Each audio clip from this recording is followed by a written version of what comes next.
Hello, everyone. My name is AP the Weird One, and welcome back to episode 4 of Full Metal Panic: Invisible Victory. This time on my own. We are at the end of volume 7. Yeah, volume 7 of the light novel, and we're at the end of one. It's kind of the end of one section. That's kind of how this episode gave the vibe. So they definitely know how to separate it properly. Let's just say. This is end of a it's end of one chapter, end of a chapter, or end of a volume, basically. So it does a very good job. There's not much. I don't know what to say in this episode. I mean, it was good overall. I mean, I thoroughly enjoyed it. It was pretty action packed.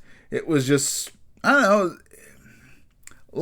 not much to say. It was just a lot of good action. But basically, we've had Kamina and Sosuke develop a plan in order to rescue the kids and even Kyoko. Basically, how they plan is they're going to create a jamming signal through the Arbalest, which is how Kamina does. She uses her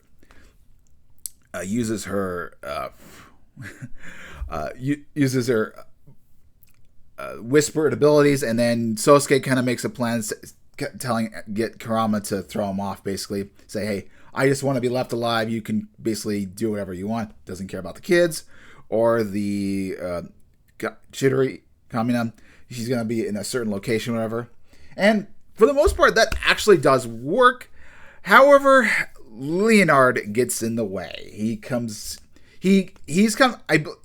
has, maybe he has premonition or something that realizes that Kurama is failing because he steps into a fray. And even Kamina and even Al or AI have a premonition. Now, Kamina definitely presides that she believes that Sosuke is gonna. She sees Sosuke is gonna die. Whereas my feeling from Al is that he said I have a premonition we're gonna part ways. I'm like, that doesn't mean goodbye forever. That's kind of how I interpret it. But basically, yeah, he's right on the money. They developed a plan. He's able to save everybody. We finally get a good look of Wraith as actually being female. She disguises as the main teacher, she's the principal. Basically, she's disguised as the principal, and they're able to save. She's able to save Kyoko along with Sosuke. They're able to throw Kurama on the run. He's got some force field armor from the jacket, like we saw with Leonard in the first episode. But as they're jumping down, we do get Sosuke kind of gets to throw in a fit. Kyoko does get injured through the chest. She does get saved. She does get saved, but it just throws him off in a tizzy and makes him go berserk. I'm wanting to guess because he's in a berserk state that he's unable to use the Lambda Drive later when he fights Leonard, or Leonard is just that much superior. But yeah, he's able to take out 3 Carlyles before Leonard shows up, and it's kind of black looking AS. Don't know the name of it. I was gonna look that up, but I'm like, we'll probably learn about it later on.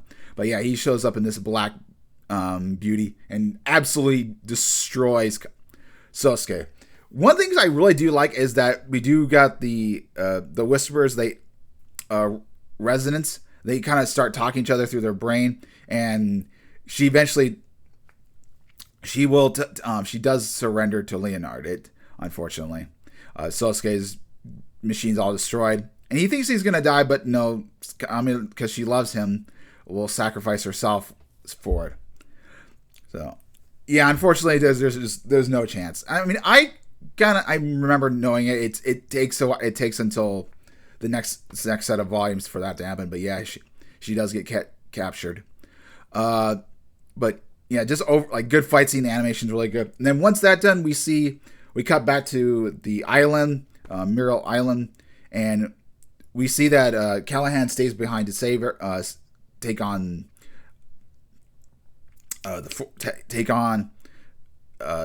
Agamemnon's forces, and it gives enough time for Testarossa to escape. Although she unfortunately her teammate Yang gets injured, and then has to ask for Mal to save her. A good moment, good thing that her AS got blow up, but then we have a pretty good moment where they finally dispatch another of the another behemoth, and that's also thanks to Clouseau and Kurt. But it's the end of the episode. It's definitely, it feels like the end of Empire Strikes Back, basically, kind of the Star Wars vibe. Like they failed in a sense that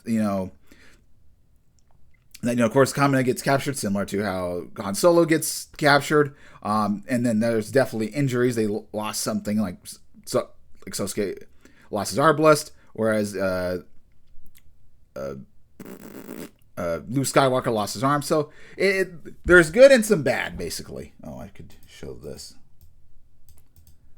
if OBS ever invaded. So that's definitely kind of like the vibe that I got from it.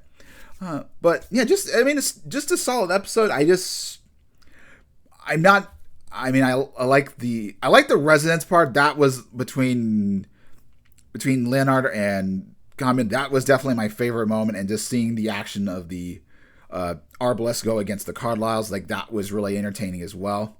It ends on a really strong note. I'm looking forward to reading the light novel with the things that are maybe a little bit different or the same. I'm looking forward to it. And I was kind of worried that it was going to go into episode 5, but because I saw like 5 chapters within the light novel, but then I was like, nope, never mind. They end on a perfect note. But yeah, so solid chapter. Good things. I mean, Leonard stepping in, and definitely very villainous episode, but also there's also a lot of hope for the future. Anyway, guys, hopefully you have a wonderful Friday. I'll see you guys next time for the light novel on Monday, and then we be taking a break of sorts. Anyway, like, comment, subscribe, and I'll catch you guys next time.